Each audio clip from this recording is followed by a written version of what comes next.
যেটা এটাকে একটু ডিটেলে ডিসকাস করেছিলাম। তারপর সেমি এম্পিরিক্যাল মাস ফর্মুলাটা কেমন হয় বা বেটে ওয়াইজসেকার মাস ফর্মুলা কেমন হয় এটা নিয়ে পড়ছিলাম।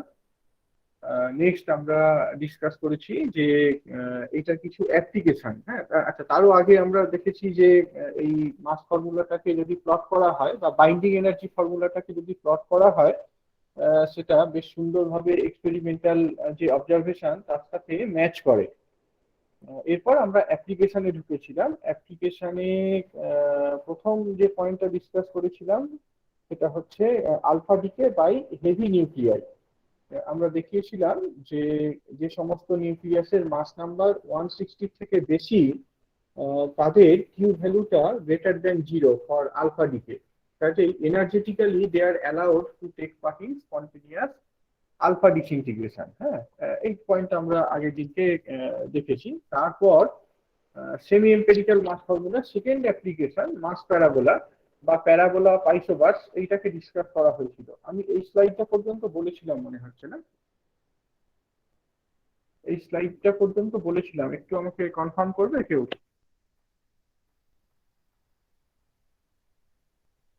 হ্যালো, হ্যাঁ স্যার। এই স্লাইডটা বলা হয়েছিল না? এখানে আমরা দেখিয়েছিলাম এই যে যদি একটু আগে থেকেই কন্টিনিউ করি যে যে এতটা পর্যন্তই হয়েছিল। হ্যাঁ হ্যাঁ, ঠিক ঠিক আছে। জাস্ট একটু একটু ব্রিফলি রিক্যাপ করে নিচ্ছি যে ধরো তোমার কোন একটা অ্যাটম যার মাস হচ্ছে মাস নাম্বার হচ্ছে সাম এ আর অ্যাটমিক নাম্বার জেড। তাহলে এই সেমি এম্পেরিক্যাল মাস ফর্মুলা থেকে তার যে অ্যাটমিক মাস সেটার এক্সপ্রেশনটাকে লিখে ফেলতে পারি। এই এক্সপ্রেশনটাকে দেখবো যে B plus CZ plus DZ square এইরকম ভাবে লেখা যায়। হ্যাঁ, এখানে এই যে বি ভ্যালু বা সি ভ্যালু, বি বা সি ডি এই যে প্যারামিটার গুলো দেওয়া হয়েছে, বি সি ডি এই প্যারামিটার গুলো, এইগুলো কি রিপ্রেজেন্ট করছে? বি সি ডি এই প্যারামিটার গুলো বেসিক্যালি তোমার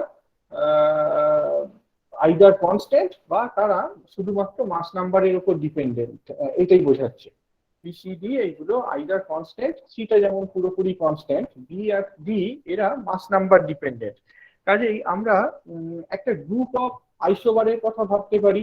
একটা গ্রুপ অফ আইসোবারের কথা ভাবছি, অর্থাৎ বেশ কিছু এলিমেন্ট যাদের বেশ কিছু নিউক্লিয়াইড যাদের মাস নাম্বারটা সেম।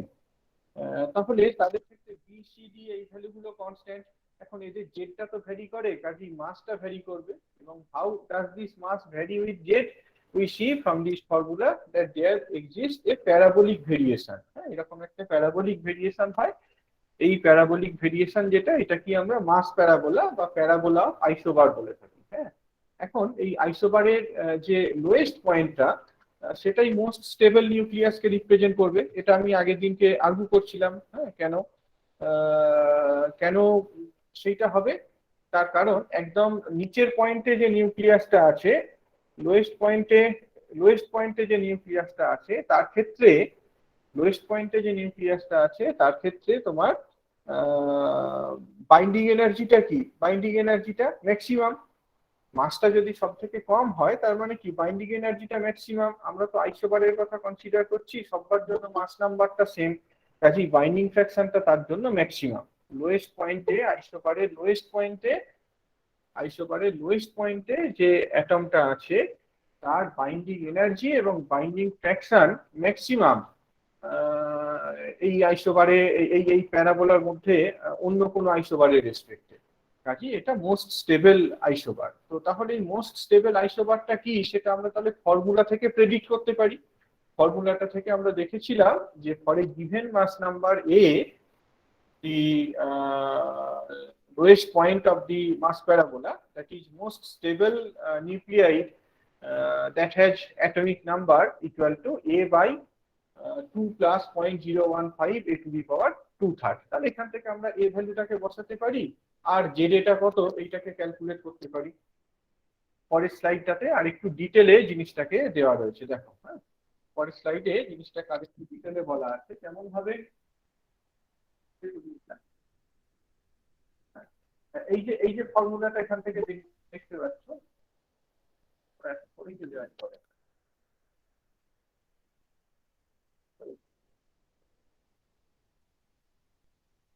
হ্যাঁ, এখানে তোমার ফর্মুলাটা তো বলেই দিয়েছি। যদি আমরা এইরকম একটা মাস নাম্বারের কথা কনসিডার করি, 135 এইরকম একটা মাস নাম্বারের কথা কনসিডার করছি, অর্থাৎ we are considering a group of isobar having mass number 135, তাহলে তার করেসপন্ডিং জেড এর ভ্যালুটা কত হবে? এই ফর্মুলাটা থেকে জেড এটাকে ক্যালকুলেট করো, দেখতে পাবে ভ্যালুটা হচ্ছে 55.7। 55.7 এটাকে রাউন্ড আপ করতে পারি, এটাকে যদি নিয়ারেস্ট ইন্টিজারে রাউন্ড আপ করি ভ্যালুটা কত হয়? 56। 56 অ্যাটমিক নাম্বার 56, করেসপন্ডিং এলিমেন্টটা হচ্ছে বেরিয়াম। করেসপন্ডিং এলিমেন্টটা হচ্ছে বেরিয়াম। এই যে বাম দিকে যে গ্রাফটা রয়েছে, বাম দিকের গ্রাফে দেখো এই যে এসবি, টি, আই, এক্সি, সিজিয়াম, বেরিয়াম, এই সমস্ত এলিমেন্ট গুলোকে দেখানো হয়েছে। হ্যাঁ, এদের প্রত্যেকের মাস নাম্বারটা হচ্ছে 135। প্রত্যেকের মাস নাম্বারটা 135। মেজার্ড অ্যাটমিক মাসকে যদি আমরা জেড এর রেসপেক্টে প্লট করি, যে ফিট টু দিস প্যারাবোলা, এই যে ডটেড লাইনটা দিয়ে, ড্যাশ লাইনটা দিয়ে একটা প্যারাবোলাকে দেখানো হচ্ছে, এরকম প্যারাবোলার সাথে ফিট করে।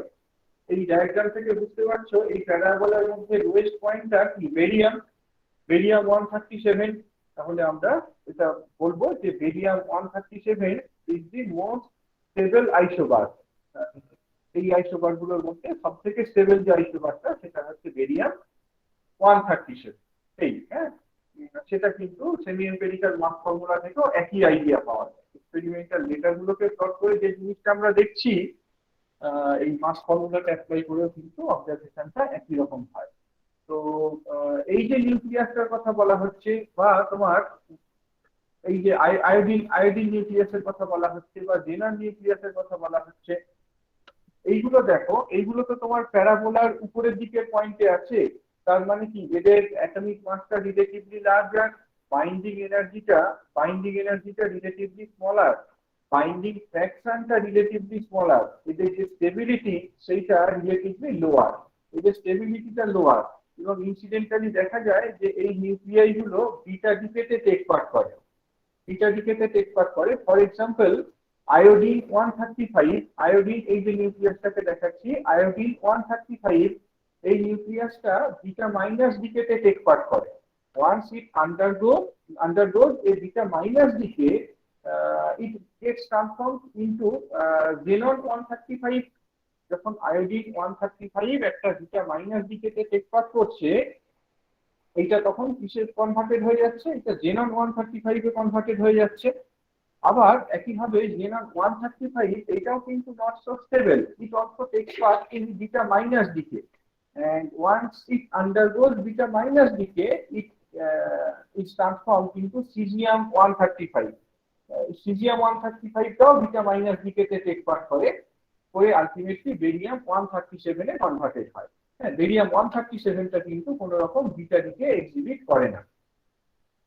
এটা তারপর পরের যে এগুলোকে দেখানো হয়েছে, এখানে আসলে অ্যারো গুলোকে একটু ভুল দেখিয়েছে। অ্যারো গুলো যেটা দেখানো উচিত ছিল সেটা এই ডিরেকশনে দেওয়া উচিত ছিল আর কি। অ্যারোটা অ্যাক্চুয়ালি এই ডিরেকশনে দেওয়া উচিত ছিল। আমি যেটা বলতে চাইছি, বেরিয়ামের থেকে লোয়ার অ্যাটমিক নাম্বারের যে এলিমেন্ট গুলো রয়েছে তারা বিটা মাইনাস ডিকেতে টেক পার্ট করে, আর যেগুলো তোমার হায়ার সাইডে রয়েছে, হায়ার অ্যাটমিক নাম্বার, তারা বিটা প্লাস ডিকেতে টেক পার্ট করে। বিটা প্লাস ডিকেটা কেমন? বিটা প্লাস ডিকেতে যখন মানে এটা বেসিক্যালি পজিট্রন ডিকে, ইলেকট্রনের অ্যান্টিপার্টিকেল ডিকে করে এই প্রসেসে। যখন একটা বিটা প্লাস ডিকে হয় তখন নিউক্লিয়াসটার মাস নাম্বারটা একই রকম থাকে, বাট অ্যাটমিক নাম্বারটা 1 ইউনিট কমে যায়। কাজেই এই যে তোমার সিই দেখতে পাচ্ছ বা ল্যান্থানাম এলএ দেখতে পাচ্ছ, এইগুলো যদি বিটা মাইনাস ডিকেতে টেক পার্ট করে তাহলে কি হবে? এদের অ্যাটমিক নাম্বারটা 1 ইউনিট কমে যাবে। তো এটাই বিটা প্লাস ডিকেতে যদি টেক পার্ট করে, কি বিটা প্লাস ডিকেতে টেক পার্ট করলে কি হবে? এলএ 135 এ কনভার্টেড হবে। এলএ 135 যদি বিটা প্লাস ডিকেতে টেক পার্ট করে, এটা তাহলে আবার বেরিয়াম 135 এ কনভার্টেড হয়ে যাবে। তো তাহলে এই মোস্ট স্টেবল যে আইসোবারটা, তার বাম দিকের নিউক্লিয়াস গুলো, বাম দিকে যে আইসোবার গুলো রয়েছে, মানে লোয়ার অ্যাটমিক নাম্বারের যে আইসোবার গুলো রয়েছে, তারা স্পন্টেনিয়াস বিটা মাইনাস ডিকেতে টেক পার্ট করে, আর ডান দিকে যেগুলো রয়েছে তারা স্পন্টেনিয়াস বিটা প্লাস ডিকেতে টেক পার্ট করে। এটাই ক্লিয়ার হলো কি বললাম? কিছু ডাউট আছে এখানে? হ্যাঁ স্যার। আহ, এটা এটা একটা কেস। আরেকটা কেস এখানে তোমার ইভেন্ট মাস নাম্বারের জন্য দেখানো হয়েছে। ইভেন্ট মাস নাম্বার সে 102, ইভেন্ট মাস নাম্বারের ক্ষেত্রে তোমার তুমি ক্যালকুলেট করতে পারো। এখানে জাস্ট এর ভ্যালুটাকে বসিয়ে দাও, এর ভ্যালুটাকে বসাও at 102। Now you can calculate. Calculate করলে যেটা পাবে, করা নেই সম্ভবত, থাকা উচিত ছিল, যাই হোক করা নেই। এটা তোমার সম্ভবত ওই 44 হয় আর কি। এইটার জন্য 102 এর জন্য যদি ক্যালকুলেট করো তাহলে এটা 44 হবে। জেড এর ভ্যালুটা 44 হবে, এটাই তোমার লোয়েস্ট। এখানে তোমার দুটো প্যারাবোলাকে দেখানো আছে। দুটো প্যারাবোলাকে এই জন্যই দেখানো রয়েছে তার কারণ এখানে কম্বিনেশনটা কি ইভেন ইভেন অর্ডার কম্বিনেশন হতে পারে, তাই না? যখন তুমি মাস নাম্বারটা 135 বলছো, মাস নাম্বারটা যদি 135 বলো, তাহলে এখানে জেড ইভেন হলে এনটা অড হবে এবং উল্টোটা। জেড যদি অড হয় তাহলে এনটা ইভেন হবে। এক্ষেত্রে পেয়ারিং টার্মটা কোনোভাবে ইনকর্পোরেট করা হয় না, পেয়ারিং টার্মটা কন্ট্রিবিউট করে না, মনে আছে তোমাদের? পেয়ারিং টার্মটা zero for even Z configuration.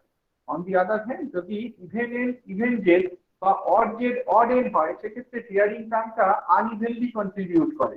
Even Z even N তার জন্য কি হয়, তার জন্য পেয়ারিং টার্মটা ইভেনলি কন্ট্রিবিউট করে, বাইন্ডিং এনার্জিটাকে বাড়ায়। আর যদি অড জেড অড এন হয় তাহলে এটা কি অডলি কন্ট্রিবিউট করে, আর কি বাইন্ডিং এনার্জিটাকে এটা রিডিউস করে দেয়। সেই জন্য একই মাস নাম্বারের ক্ষেত্রে আমরা এরকম দুটো প্যারাবোলাকে দেখি। দুটো প্যারাবোলাকে দেখিয়েছি। উপরের দিকের যে প্যারাবোলাটা বুঝতে পারছেন মাসটা কি হায়ার, উপরের দিকে যে প্যারাবোলা এটার মাসটা কি হায়ার, তার মানে বাইন্ডিং এনার্জিটা লোয়ার। বাইন্ডিং এনার্জি লোয়ার কাজের ক্ষেত্রে হবে যদি এখানে অড জেড অড এন থাকে, অড জেড অড এন থাকে। প্রথম প্যারাবোলাটা বুঝতে পেরেছো। নিচের যে প্যারাবোলাটা সেখানে কি মাসটা কম, রিলেটিভলি কম দেখতে পাচ্ছ, মিনিং দ্যাট যে এখানে বাইন্ডিং এনার্জিটা রিলেটিভলি লার্জার, অর্থাৎ এখানে তোমার কনফিগারেশনটা ইভেন জেড ইভেন এন, হ্যাঁ even Z even N configuration. সেক্ষেত্রে তোমার দেখবে যে এখানে তোমার এই নিউক্লিয়াস গুলো বিটা ডিকেটে টেক পার্ট করে। আইডিয়াটা একই রকম। তোমার যে স্টেবল নিউক্লিয়াসটা, this is the most stable nucleus, এটা প্যারাবোলার লোয়েস্ট পয়েন্টে আছে। এর বাম দিকে যে নিউক্লিয়াস গুলো তারা বিটা মাইনাস দিকেতে টেক পার্ট করবে, লোয়ার অ্যাটমিক নাম্বারের নিউক্লিয়াস গুলো বিটা মাইনাস দিকেতে টেক পার্ট করবে, আর হায়ার অ্যাটমিক নাম্বারের যে নিউক্লিয়াস গুলো রয়েছে তারা বিটা প্লাস দিকেতে টেক পার্ট করবে। ঠিক আছে, এইটা এবং এই ফর্মুলাটা কাজে লাগিয়ে কোনো একটা গ্রুপ অফ আইসোবারের ক্ষেত্রে মোস্ট স্টেবল নিউক্লিয়াসটা কি সেইটাকে আইডেন্টিফাই করা, এগুলো পরীক্ষাতে থাকে, হোপফুলি করতে পারবে। এই ফর্মুলাটাকে ওয়ার্কিং ফর্মুলা হিসাবে ইউজ করতে পারো যদি কোশ্চেনটা 2 নম্বরের কোশ্চেন হয়।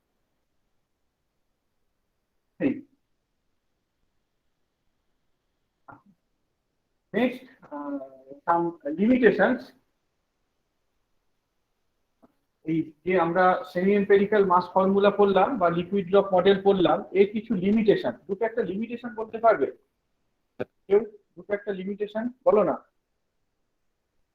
সেমি এম্পিরিক্যাল মাস ফর্মুলা আমরা যেটা স্টাডি করলাম এর দুটো একটা লিমিটেশন বলো কেউ একজন।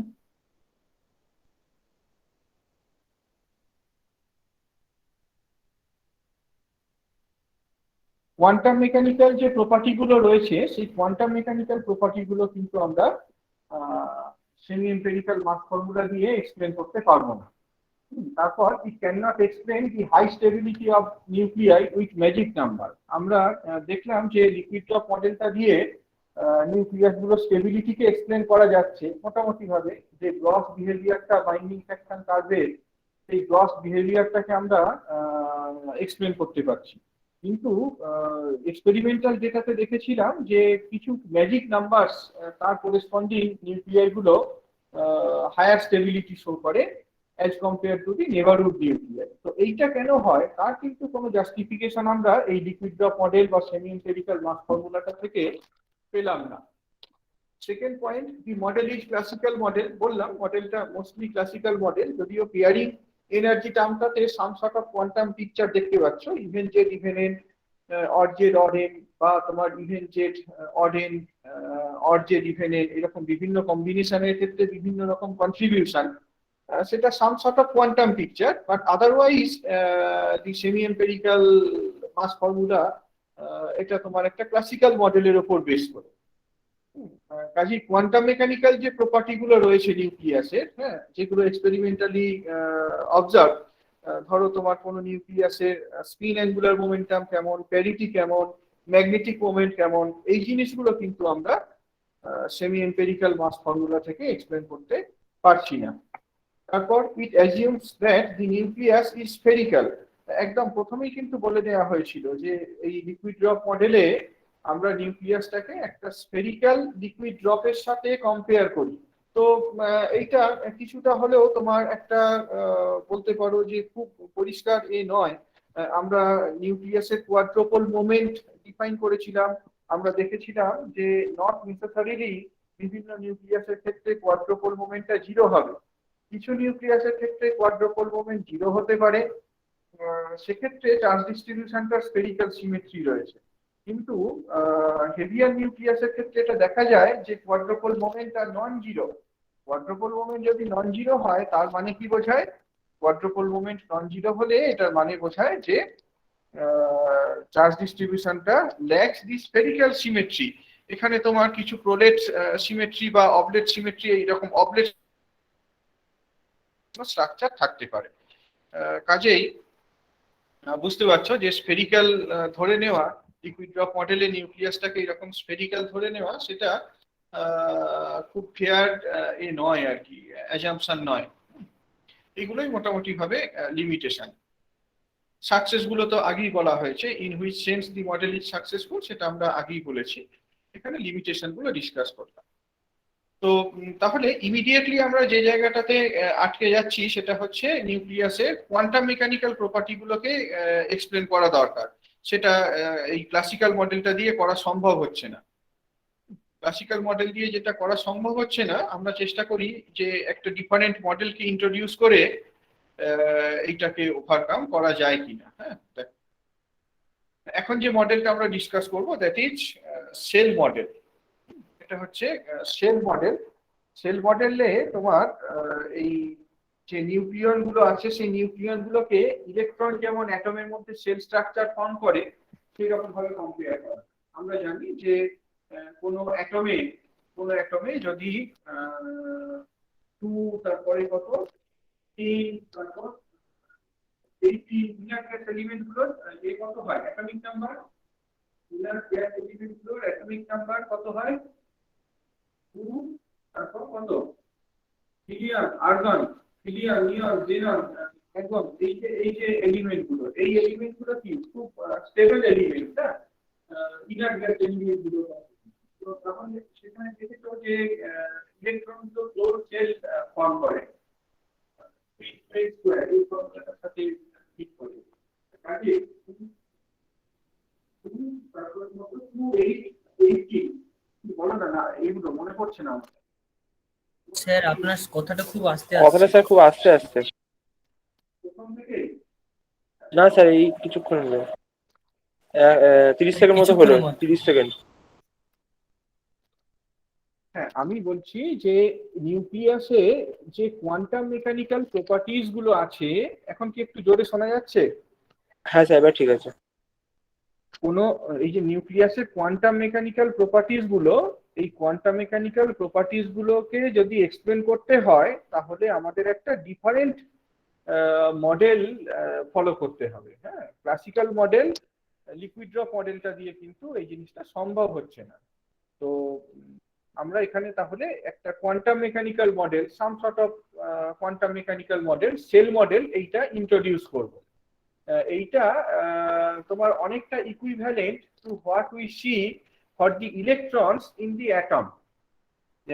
যে সমস্ত অ্যাটম গুলোতে তোমার ক্লোজ সেল স্ট্রাকচার থাকে, যেমন হিলিয়াম, হ্যাঁ, বা নিয়ন বা আর্গন, এইগুলোর ক্ষেত্রে দেখেছো যে এরা কি ইনার্ট গ্যাস এলিমেন্ট, এরা খুব স্টেবল হয়।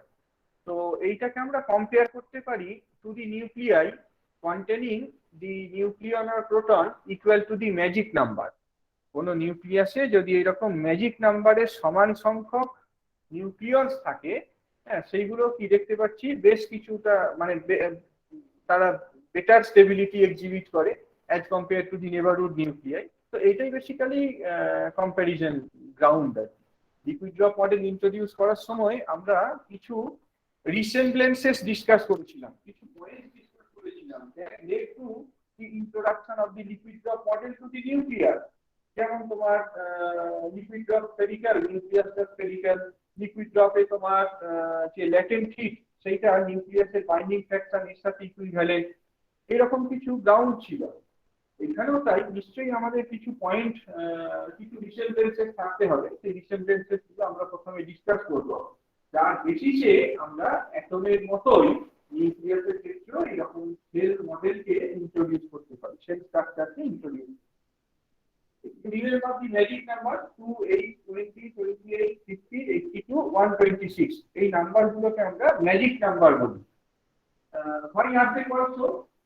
তার কারণ কোনো নিউক্লিয়াসে যদি এই সংখ্যায় প্রোটন বা নিউট্রন বা দুটোই থাকে তাহলে সেই নিউক্লিয়াসগুলো স্টেবিলিটি আশেপাশে নিউক্লিয়াসের স্টেবিলিটি থেকে অনেক ভালো হয়। হ্যাঁ, যেমন তোমার অক্সিজেনের ক্ষেত্রে কি হয়, অক্সিজেন 60, অক্সিজেন 15, এখানে তোমার 8টা প্রোটন 8টা নিউট্রন রয়েছে।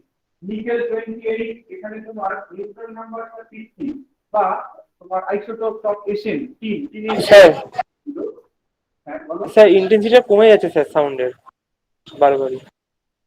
একবার জোরে হচ্ছে, একবার আস্তে হচ্ছে। হ্যাঁ স্যার, ইন্টেন্সিটিটা ফ্ল্যাকচুয়েট করছে।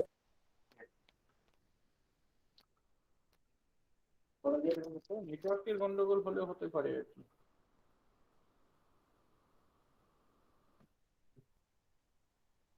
একটু হোল্ড করো।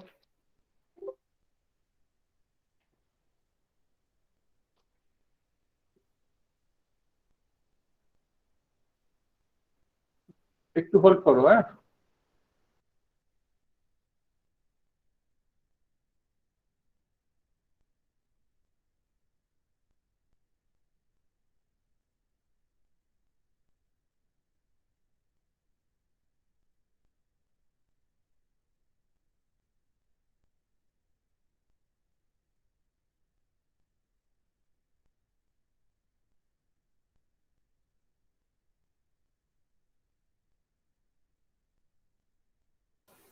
হ্যালো হ্যালো, এখন এখন একটু বেটার মনে হচ্ছে?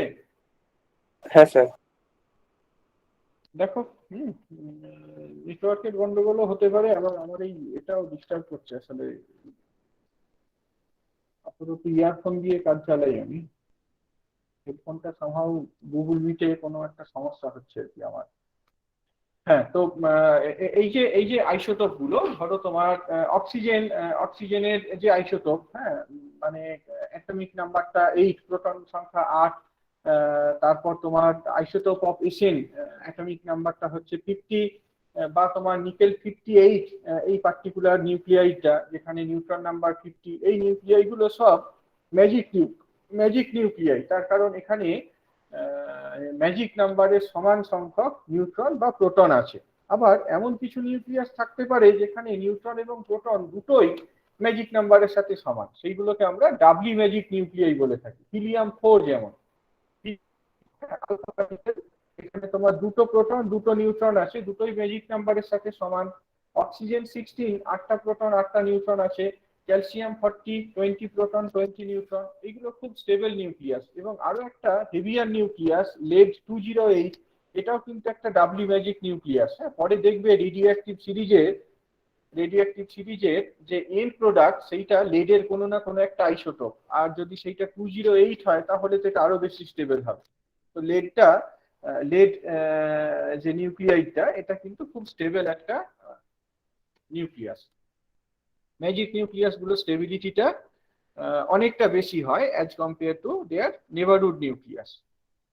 ওকে, আচ্ছা। তারপর দেখো ওই রিসেমব্লেন্সেস গুলো বা সিমিলারিটিস গুলো কোন কোন গ্রাউন্ড থেকে আমরা এই নিউক্লিয়ন গুলোর ক্ষেত্রে সেল মডেলটাকে ইন্ট্রোডিউস করতে পারি। হ্যাঁ, দেখো, প্রথম point, the atoms with atomic number of with number of electrons in the nth orbit 2 এর স্কয়ার। এই যে এই নাম্বারগুলোর কথা বলছিলাম, যে সমস্ত অ্যাটমে যে সমস্ত অ্যাটমে ইনেট অরবিটে 2n স্কয়ার সংখ্যক ইলেকট্রন থাকে, ধরো 2টো বা 8টা বা 18টা বা 36 এতগুলো ইলেকট্রন থাকে, সেই অ্যাটমগুলো আমরা জানি খুব স্টেবল অ্যাটম হয়। হ্যাঁ, যেমন তোমার বলছিলাম হিলিয়াম অ্যাটম বা তোমার নিয়ন অ্যাটম বা আর্গন অ্যাটম, হ্যাঁ এইগুলো কি সব স্টেবল হয়।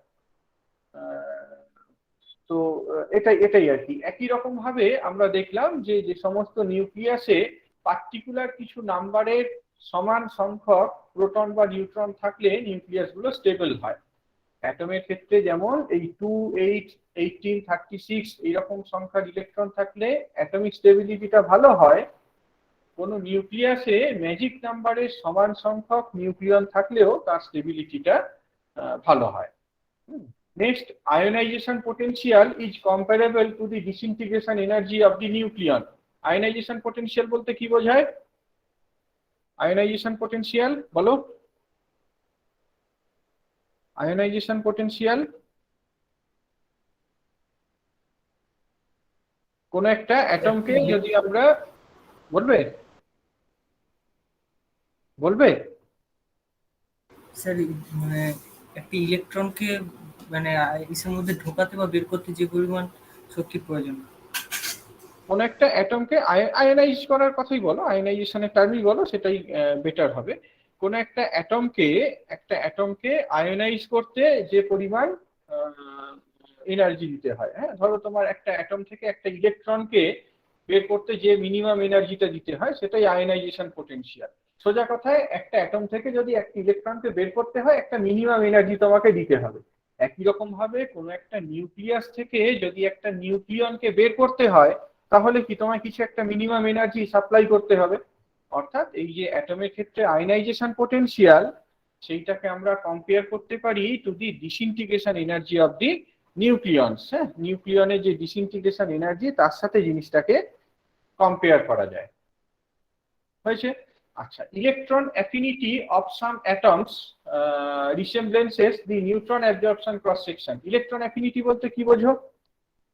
ইলেকট্রন অ্যাফিনিটি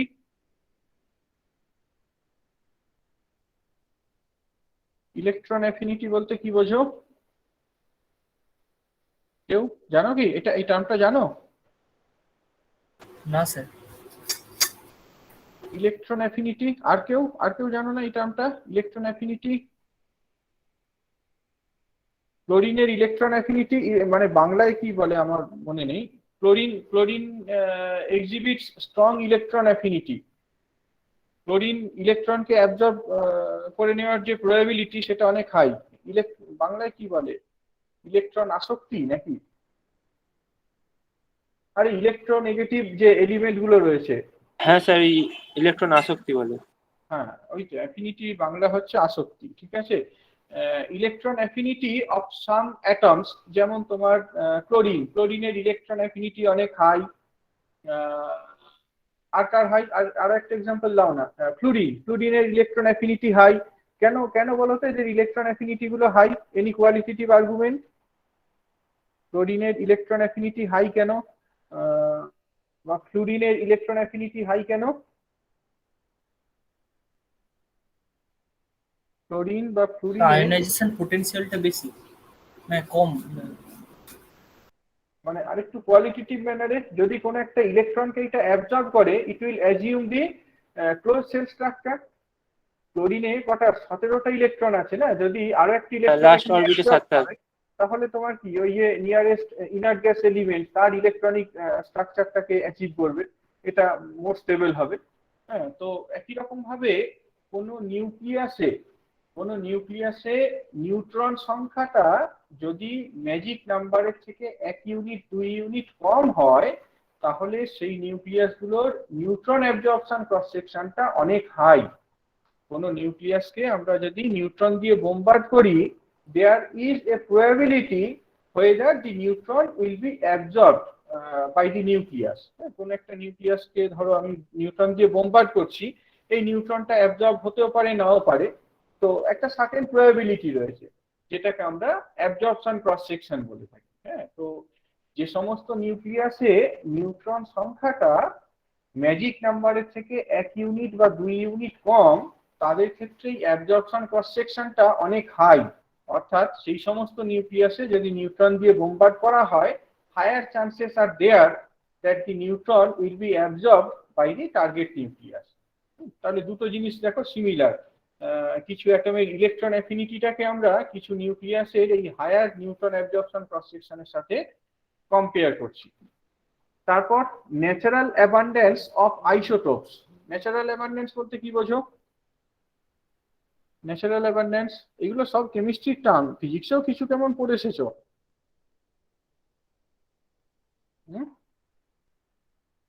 ন্যাচারাল অ্যাবান্ডেন্স বলতে কি বোঝো কেউ?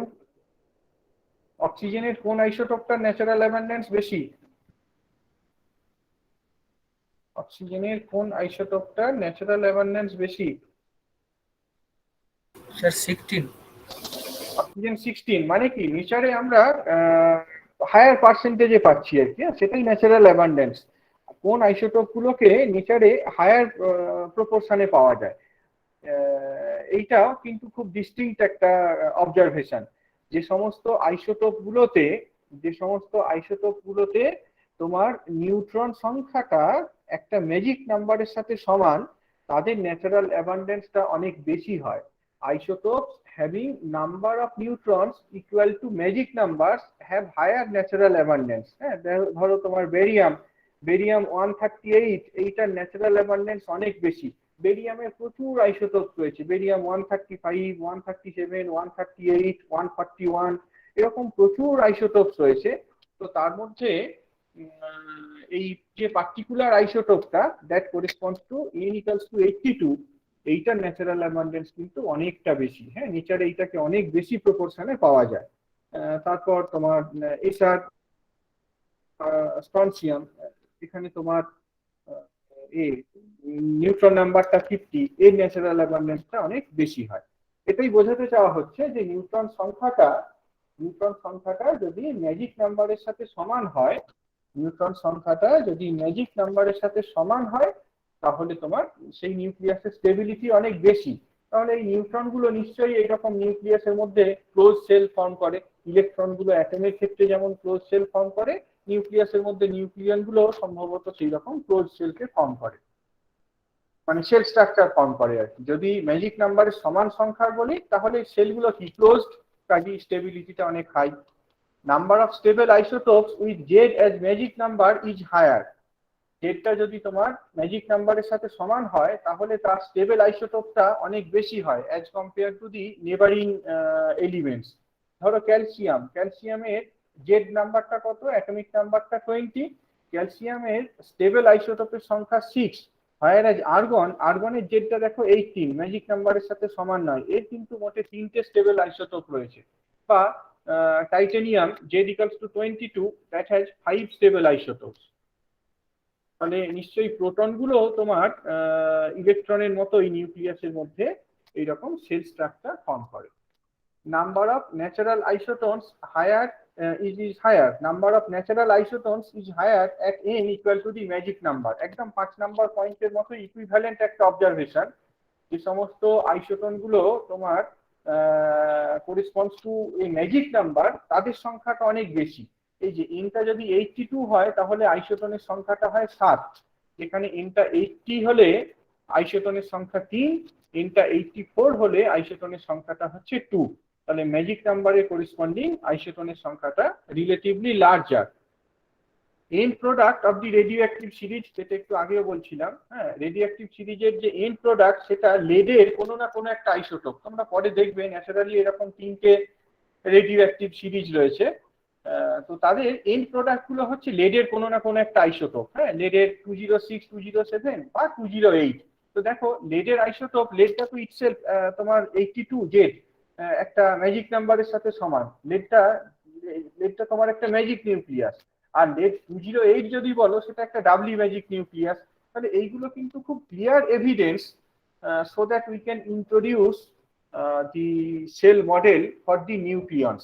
অ্যাটমের ক্ষেত্রে যেমন এইরকম সেল মডেল ইন্ট্রোডিউস করা হয়েছে, তেমনি নিউক্লিয়াসের নিউক্লিয়ন গুলোর ক্ষেত্রেও এইরকম ধরনের সেল মডেল আমরা ইন্ট্রোডিউস করতে পারি। সমস্যাটা কোথায়? অ্যাটমের ক্ষেত্রে সেল মডেলটাকে প্রেডিক্ট করা যায়। অ্যাটমের ক্ষেত্রে যে সেল স্ট্রাকচার সেটাকে প্রেডিক্ট করা যায়, সেটাকে থিওরিটিক্যালি ইন্ট্রোডিউস করা যায়। তার কারণ এখানে যে পোটেনশিয়ালটা, অ্যাটমের ক্ষেত্রে যে পোটেনশিয়াল, সেই পোটেনশিয়ালটা কি? Coulomb potential. নিউক্লিয়াস আর এর মধ্যে যে পোটেনশিয়াল সেটা কি? Coulomb potential. কুলম্ব পোটেনশিয়াল হলে সুবিধাটা কোথায়? কুলম্ব পোটেনশিয়াল হলে সুবিধাটা কোথায়? এটা ফর্মটা আমরা জানি কুলম্ব পটেনশিয়াল, এবং আরো ভালো করে যদি দেখো কুলম্ব পটেনশিয়ালটা কি? একটা সেন্ট্রাল ফোর্সের জন্য পটেনশিয়াল। হ্যাঁ, সেন্ট্রাল ফোর্স প্রবলেম এটা। কাজেই কোয়ান্টাম মেকানিক্যালি এই ধরনের ফোর্স বা এই ধরনের পটেনশিয়ালকে ডিল করাটা খুব ইজিয়ার। নিউক্লিয়াসের ক্ষেত্রে পটেনশিয়ালটা তো এত সিম্পলিফাইড নয়। নিউক্লিয়াসের ক্ষেত্রে তো পটেনশিয়ালটা এরকম সেন্ট্রাল পটেনশিয়াল নয়। নিউক্লিয়ার পটেনশিয়ালটার মধ্যে একটা সেন্ট্রাল পার্ট আছে, একটা নন সেন্ট্রাল পার্ট আছে, and that makes the life complicated. কাজেই নিউক্লিয়াসের ক্ষেত্রে, নিউক্লিয়ন গুলোর ক্ষেত্রে এইরকম সিস্টেমেটিক ম্যানারে সেল স্ট্রাকচারটাকে ইন্ট্রোডিউস করাটা সম্ভব নয়। আমাদের উদ্দেশ্য এটাই হবে যে ম্যাজিক নাম্বারের সমান সংখ্যা যদি হয় সেটাকে আমরা একটা ক্লোজ সেল বলে ধরবো। ম্যাজিক নাম্বারের সমান সংখ্যা হলেই সেটাকে আমরা একটা ক্লোজ সেল হলে ধরবো আর। হ্যাঁ, ধরো তোমার যদি নাম্বারটা 2 হয় তার করেসপন্ডিং একটা ক্লোজ সেল, নাম্বারটা যদি 8 হয় তার জন্য একটা ক্লোজ সেল, নাম্বারটা যদি 20 হয় তার জন্য আরেকটা close shell, and so on. এটা অনেক রকম ভাবে ফিট করানোর চেষ্টা করা হয়েছে। ইউকোভা পোটেনশিয়াল e⁻λr/r এইরকম ভাবে চেষ্টা করা হয়েছে থিওরিটিক্যালি ক্লোজ সেলটাকে জাস্টিফাই করার, বা সিম্পল হারমোনিক অসিলেটর মডেল দিয়েও চেষ্টা করা হয়েছে। সিম্পল হারমোনিক অসিলেটর মডেল দিয়ে বেশি দূর করা যায় না, আপ টু সাম এক্সটেন্ট করা যায়। আমি আর ওইগুলোর মধ্যে যাব না, একদম জাস্ট যেগুলো লাগবে সেইগুলোকেই বলবো আর কি। এখানে যে সেলগুলো, সেই সেলগুলো এইরকম। হ্যাঁ, 1s একটা সেল, 1s একটা সেল, তার করেসপন্ডিং সাবসেল হচ্ছে এইটা 1s হাফ। 1p একটা সেল, তার corresponding subshell 1p half, 1p 3/2। 1d একটা সেল, তার corresponding subshell 1d 3/2, 1d 5/2। 2s একটা সেল, তার করেসপন্ডিং সাবসেল হচ্ছে 2s half, and so on. তো এই যে 1s হাফ, এখানে ম্যাক্সিমাম দুটো নিউক্লিয়ন থাকতে পারে। হ্যাঁ, তাহলেই এটা একটা ক্লোজ সেল স্ট্রাকচারকে দেবে। হ্যাঁ, এই সেলটা ক্লোজড হয়ে যাবে। 1p এখানে তোমার 1p 3/2, এখানে 4টে নিউক্লিয়ন, 1p হাফ এখানে দুটো নিউক্লিয়ন। যদি এই 1p পর্যন্ত ফিল্ড আপ হয় তাহলে টোটাল কতগুলো নিউক্লিয়ন হচ্ছে? 8খানা নিউক্লিয়ন। কাজে এটাও একটা ক্লোজ সেলকে বোঝাচ্ছে। নেক্সট 1d 5/2, এখানে 6টা নিউক্লিয়ন, 2s হাফ এখানে দুটো নিউক্লিয়ন, 1d 3/2 এখানে 4টে নিউক্লিয়ন। এই 1d 3/2 পর্যন্ত যদি ফিল্ড হয় সেটাও আরেকটা ক্লোজ সেলকে রিপ্রেজেন্ট করছে, corresponding to another magic number 20। এরপরে যেটা দেখতে পাচ্ছ 1f 7/2, এখানে 8টা নিউক্লিয়ন থাকতে পারে, এবং এইখান পর্যন্ত ভর্তি থাকলে সেটা আরো একটা ক্লোজ সেলকে বোঝাচ্ছে, যেটা করেসপন্ডস টু ম্যাজিক নাম্বার 28। এই তোমরা ইলেকট্রনের এগুলো কি জানো? মানে দুটো একটা স্টেটকে বলতে পারবে ইলেকট্রনের ক্ষেত্রে এরকম দুটো একটা স্টেটকে বলতে পারবে? ইলেকট্রনের ক্ষেত্রে স্টেট গুলো কেমন হয়? ইলেকট্রনের ক্ষেত্রে স্টেট গুলো কেমন হয়?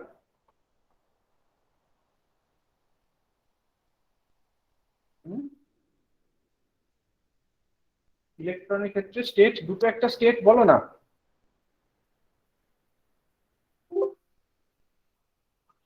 করনি ইলেকট্রনের যে স্টেট গুলো? কেউ কেউ বলতে পারছো না? শুনতে পাচ্ছ কথাটা আমার? হ্যাঁ স্যার। ইলেকট্রনের দুটো একটা স্টেট বলতে পারবে? না হলে এটা বিশেষ কিছু ইউজফুল নয় জিনিসটা। একটু ইলেকট্রনের ক্ষেত্রে যদি জিনিসটা জানা না থাকে তাহলে এটা কোনোভাবেই ইউজফুল নয়। করা যায়, ঠিক আছে, মুখস্থ করবে। হ্যাঁ, এটাকে মুখস্থ করবে।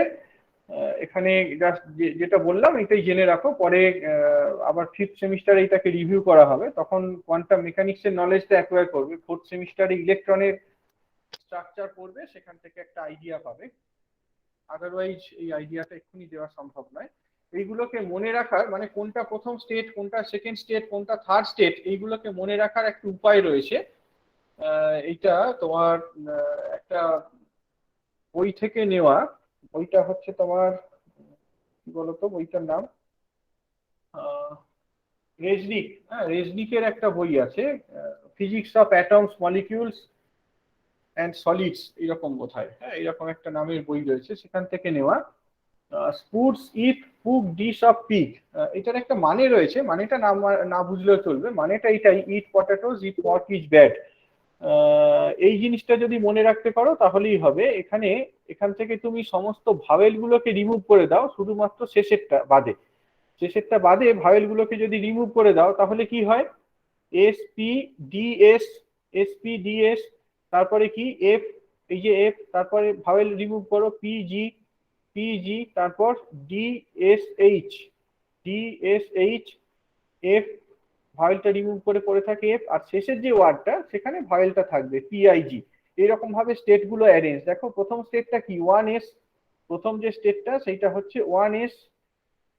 হ্যাঁ, vowels are removed except from the last word, প্রথম যে স্টেটটা সেটা ওয়ান এস। তারপরে যে স্টেটটা সেটা হচ্ছে পি। পি এর বললাম দুটো দুটো স্টেট থাকবে, পি এর জন্য দুটো স্টেট থাকবে, একটা হচ্ছে পি হাফ আর আরেকটা হচ্ছে P 3/2।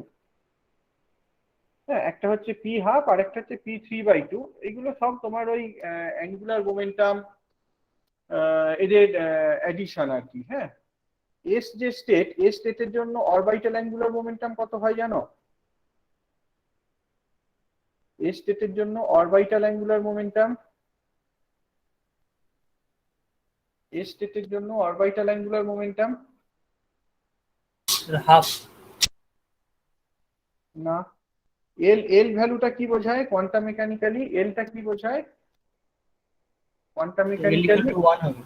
Quantum mechanically, L represents the angular momentum quantum number. কেমন? কোয়ান্টাম মেকানিক্যালি এলটা অ্যাঙ্গুলার মোমেন্টাম কোয়ান্টাম নাম্বারকে রিপ্রেজেন্ট করে। স্মল এস, এই যে এসটা বলছি, এখানে যে এসটা বলছি সেটা স্টেটের ডেসক্রিপশন, হ্যাঁ, টার্ম সিম্বল। এইখানে যে এসটা বলছি সেটা spin angular momentum quantum number. আর এই যে এইটার সাথে পরিচিত আছো? গুড কোয়ান্টাম নাম্বারের সেট কি তোমরা পড়েছো অ্যাটমের ক্ষেত্রে? Good quantum number, good quantum number কোনগুলোকে বলা হয়? গুড কোয়ান্টাম নাম্বার কোনগুলোকে বলা হয় বলো? গুড কোয়ান্টাম, হ্যাঁ হ্যাঁ পড়েছো। গুড কোয়ান্টাম নাম্বার পড়োনি? কি বলছো? N L M L M S এইগুলোকে গুড কোয়ান্টাম নাম্বার বলা হয়, বা N L J M J principal quantum number, orbital angular momentum quantum number, total angular momentum quantum number, আর corresponding magnetic quantum number N L J M J. হ্যাঁ, এরকম বিভিন্ন রকম quantum number রয়েছে। তো যাই থাক, মানে এখানে আমি একটু জাস্ট ব্রিফলি বলার চেষ্টা করছি। এলটা হচ্ছে orbital angular momentum quantum number, এসটা spin angular momentum quantum number, আর যেটা হচ্ছে total angular momentum quantum number. এলটা যদি জিরো হয়, এলটা যদি জিরো হয়, এসটা কিন্তু সবসময় হাফ। হ্যাঁ, নিউক্লিয়ন গুলোর জন্য, নিউট্রন বা প্রোটন, তার জন্য স্পিন অ্যাঙ্গুলার মোমেন্টাম এটা তো সবসময় হাফ। স্পিন অ্যাঙ্গুলার মোমেন্টাম এটা সবসময় হাফ। জিরো আর হাফ এদেরকে যদি যোগ করি তাহলে কত হবে? জিরো আর হাফকে যদি যোগ করি কত হবে? হাফই তো হবে, এটা আবার জিজ্ঞাসা করার কি আছে? এলটাকে যদি ওয়ান ধরো, এল যদি ওয়ান হয়, এসটা স্টিল হাফ, তাহলে জে এর ভ্যালু কত হবে? জে সমান L plus S L minus S, এটা মাথায় রাখবে। জে সমান এল প্লাস মাইনাস এস এর মড। জে হচ্ছে এল প্লাস মাইনাস এস এর মড। হ্যাঁ, তাহলে বলো তো এখানে এল ওয়ান আর এস ওয়ান হলে জে এর পসিবল ভ্যালুস কি কি? হাফ আর 3/2, হাফ আর 3/2। কনভিন্স সবাই? হাফ আর 3/2। এল যদি 2 হয়, করেসপন্ডিং এস ভ্যালুটা তো বলছি সবসময় হাফ, তাহলে এক্ষেত্রে যে ভ্যালুটা কত কত হতে পারে? 3/2 আর 5/2। হ্যাঁ, 3/2 5/2। আরেকটা লিখবো, say L equals to 3, L equals to 3, S ভ্যালুটা হচ্ছে হাফ, তাহলে যে ভ্যালু কত হবে? যে ভ্যালু হবে 5/2 আর 3/2। না না ভুল লিখলাম, সরি, 7/2। 7/2, হ্যাঁ রাইট, 5/2 আর 7/2, হ্যাঁ এই হচ্ছে তোমার পসিবল ভ্যালু। বুঝতে পারছো, এক একটা এল এর জন্য এরকম দুটো জে ভ্যালু রয়েছে, এক একটা এল এর জন্য দুটো জে ভ্যালু রয়েছে। এবার এই স্টেট গুলোকে কিভাবে নামকরণ করা হয়, স্টেটের নামকরণটা কেমন হয়, অ্যাটমিক ফিজিক্সেও একই জিনিস করা হয়, হ্যাঁ ইলেকট্রনের ক্ষেত্রে একই রকম ভাবে করা হয়, একটু তফাৎ আসে। যদি এলটা জিরো হয়, অরবিটাল অ্যাঙ্গুলার মোমেন্টাম যদি জিরো হয়, তাহলে সেটাকে আমরা এস স্টেট বলি। হ্যাঁ এইটা স্টেটকে বোঝাচ্ছি, আর এখানে যেটা এস বলছিলাম সেটা spin angular momentum. L zero মানে সেটা হচ্ছে এস স্টেট, এল ওয়ান মানে সেটাকে পি স্টেট বলা হয়, এল টু মানে সেইটাকে ডি স্টেট বলা হয়, এল এফ মানে সেটাকে এফ স্টেট বলা হয়, অ্যান্ড সো অন। ঠিক আছে, এইটা হচ্ছে তোমার এফ স্টেট। এইরকম ভাবে আমরা স্টেটগুলোর নামকরণ করি। এবার এই যে স্টেটগুলো, সেইগুলোকে কিভাবে ডিনোট করা হয়, স্টেটগুলো ডিনোট করা হয় এরকম ভাবে, N L J, N L J. এই এনটা কি, এনটা তোমার জাস্ট ওই এল এর আগে একটা নাম্বারকে বসানো হচ্ছে, এই এনটাকে বলা হয় প্রিন্সিপাল কোয়ান্টাম নাম্বার, এনটাকে বলা হয় প্রিন্সিপাল কোয়ান্টাম নাম্বার। এন এর ভ্যালু 1 2 3 4 এইরকম হতে পারে, এল এর ভ্যালু কিন্তু 0 1 2 3 এইগুলো হতে পারে। তাহলে দেখো এই যে স্টেটটা ধরো তোমার এখানে সে n ইকুয়ালস টু 1, হ্যাঁ এনটা 1, এল যদি 0 হয়, জে যদি হাফ হয়, তাহলে এই স্টেটটাকে কিভাবে আমরা ডিনোট করব, 1s হাফ এইরকম ভাবে ডিনোট করব। যেখানে 1s হাফ এইরকম একটা স্টেট বলছি, এর এন ভ্যালু কত, রেসপন্ড করো, এর এন ভ্যালু কত, এন ভ্যালু 1, এল ভ্যালুটা কত, এল ভ্যালুটা কত, এল ভ্যালু 0, আর এই যে সাবস্ক্রিপ্ট নাম্বারটা দেখতে পাচ্ছ হাফ, এইটা কি জে ভ্যালুকে বোঝাচ্ছে, হয়েছে। আচ্ছা, এই যে পি স্টেট, এইরকম দুটো পি স্টেট রয়েছে, বোঝা যাচ্ছে না, দুটো পি স্টেট রয়েছে, একটা কি 1p হাফ, আর আরেকটা হচ্ছে 1p 3/2।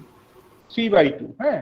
তারপর তোমার এই যে ডি স্টেটটা দেখতে পাচ্ছ, ডি স্টেটে তোমার দুটো যে ভ্যালু, তাহলে এরকম দুটো ডি স্টেট রয়েছে, একটা কি তোমার 1d 3/2, আর একটা হচ্ছে 1d 5/2, এন্ড সো অন। এরকম ভাবে এফ এর ক্ষেত্রেও রয়েছে। এবার এইগুলো তো n ইকুয়ালস টু 1 এর জন্য গেল না, এবার n ইকুয়ালস টু 2 এর জন্য আমরা পাবো, 2 এর জন্য 2s হাফ, 2 এর জন্য n ইকুয়ালস টু 2, তার জন্য 2p half 2p 3/2, n equals to 2, তার জন্য 2d 3/2 2d 5/2, and so on. Atomic ফিজিক্সে কিন্তু nটা 1 হলে এলটা শুধুমাত্র 0ই হতে পারে। নিউক্লিয়াসের ক্ষেত্রে, নিউক্লিয়নগুলোর ক্ষেত্রে এরকম কোনো রেস্ট্রিকশন নেই, এনটা 1 হলে এলটা 0 1 2 3 4 এরকম যা খুশি হতে পারে। আমি আবার বলছি, অ্যাটমিক ফিজিক্স যখন পড়বে, ইনফ্যাক্ট তোমাদের এটা সিলেবাসই রয়েছে, 4th সেমিস্টারে কোয়ান্টাম মেকানিক্সে সলভ করবে হাইড্রোজেন অ্যাটম প্রবলেম পড়তে গিয়ে, এনটা যদি 1 হয় এল এর ভ্যালু 0, এন যদি 2 হয় তাহলে এল এর ভ্যালু 0 অ্যান্ড 1। মানে সাধারণভাবে একটা এন ভ্যালুর জন্য এল এর পসিবল ভ্যালুস গুলো হচ্ছে 0 টু n-1। হ্যাঁ নিউক্লিয়াসের ক্ষেত্রে কিন্তু এরকম কোনো রেস্ট্রিকশন নেই, তাই আমরা 1s half 1p half 1 3/2 1d 3/2 1d 5/2 এরকম সমস্ত স্টেটের কথা বলে থাকি।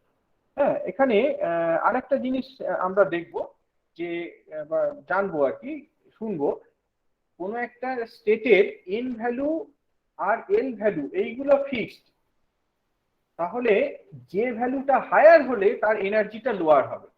আমি আবার বলছি, অ্যাটমিক ফিজিক্সে এই জিনিসটা হুমস রুল দ্বারা দেওয়া যায়, এখানে এরকম কোনো রুল নেই, এখানে রুলটা এইরকম, বা এখানে অবজারভেশনটা এইরকম, for a given n given l the state having higher j has the lower energy. এই যে দুটো স্টেটের কথা ভাবো, এই দুটো স্টেটের কথা ভাবো, 1p half 1p 3/2, 1p half 1p 3/2, হ্যাঁ এই যে স্টেট দুটোকে দেখানো হয়েছে, দুটো স্টেটেরই এন ভ্যালুটা কত 1, দুটো স্টেটেরই এল ভ্যালুটা কত 1, দুটো স্টেটের যে ভ্যালুটা ডিফারেন্ট, তাহলে কার এনার্জিটা লোয়ার হবে, নিচে কোন স্টেটটা থাকবে, এনার্জি স্কেলে নিচে কোন স্টেটটা থাকবে, 1p 3/2, 1p 3/2 এর যে ভ্যালুটা higher, it will remain in the lower state. হ্যাঁ এটা তোমার লোয়ার লেভেলে থাকবে, এটা লোয়ার এনার্জি স্টেটকে বোঝাচ্ছে। এখানে আমরা এই যে প্লটটা করেছি, এই প্লটটা অ্যাকর্ডিং টু এনার্জি প্লট করা হয়েছে। হ্যাঁ যত উপরের দিকে যাচ্ছি এনার্জি গুলো বাড়তে থাকছে। এবার এখানে নিউক্লিয়ন গুলো তো আমরা বললাম যে দে ওবে দি পাউলি এক্সক্লুশন প্রিন্সিপাল, এরা পাউলি এক্সক্লুশন প্রিন্সিপাল মেনে চলে। তাহলে no two nucleon can occupy the same state, দুটো নিউক্লিয়ন একই স্টেট অকুপাই করতে পারে না। এই যে স্টেটটা বলছি, এই স্টেটের ক্ষেত্রে গুড কোয়ান্টাম নাম্বার গুলো কি কি বলতো? n equals to 1, n equals to 1, l equals to 0, যেটা কত? 1/2। হাফ, যেটা হাফ। করেসপন্ডিং ম্যাগনেটিক কোয়ান্টাম নাম্বারটা কত? Plus minus half. তাহলে এই যে 1 এর হাফ, এই স্টেটে কতগুলো নিউক্লিয়নকে রাখতে পারি?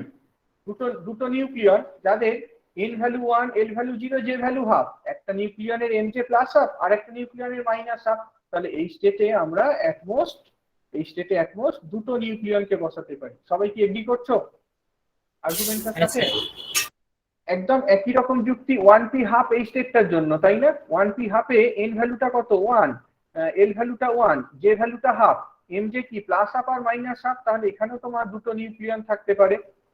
অন দি আদার হ্যান্ড যদি 1p 3/2 বলি, এখানে n value 1, l value 1, j value 3/2, mj value কি কি হতে পারে? j যদি 3/2 হয়, mj ভ্যালু কি কি হতে পারে? +-3/2। +-3/2। আর এগুলো করোনি তোমরা না? এটা প্রত্যেক বছরই সমস্যা হয় আর কি। এবারে আমার এই থার্ড সেমিস্টারে দেওয়া হয়েছে, তো গত বছর থেকে এটা থার্ড সেমিস্টারে পড়াতে হচ্ছে, সেই জন্য জিনিসটা আরো ঝামেলার। কোয়ান্টাম মেকানিক্সের বিন্দুমাত্র নলেজ নেই, শুধু শুধু এই টার্মগুলোকে জোর করে ঢোকানো।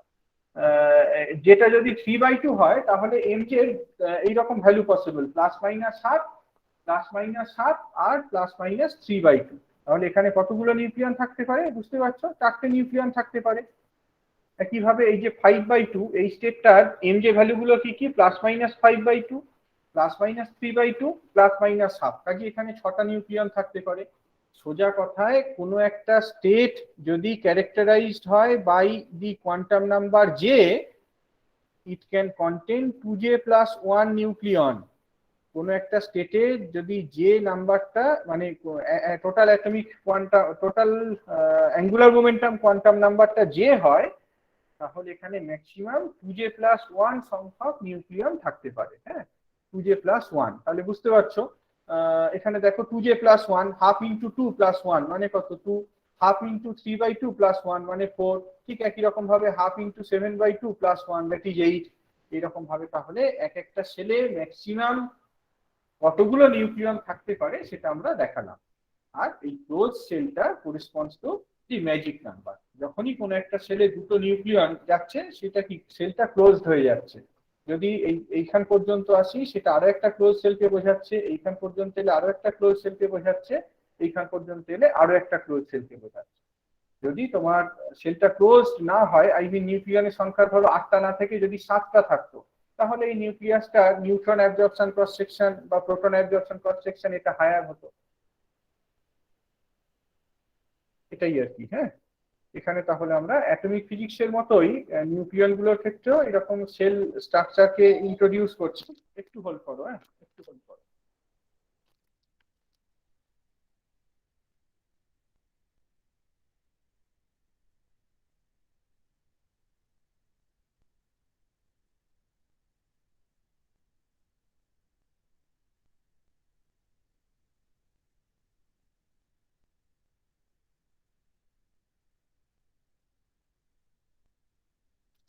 হ্যাঁ, তো কি বলছিলাম,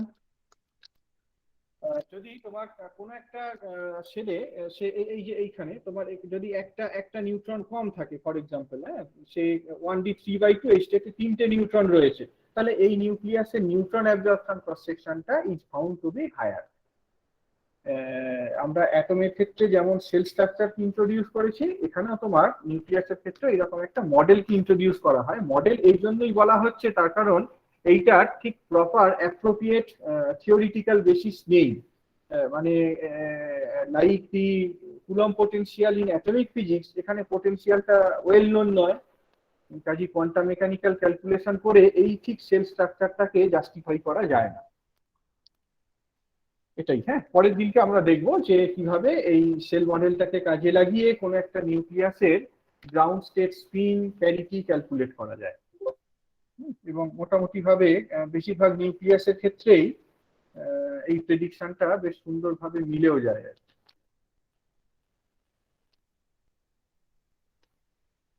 এটাই, হ্যাঁ, মোটামুটি আমার এটুকুই বলার ছিল। তোমাদের কিছু প্রশ্ন থাকলে বলো, আর না হলে অ্যাটেন্ডেন্স দাও, ছাড়ো।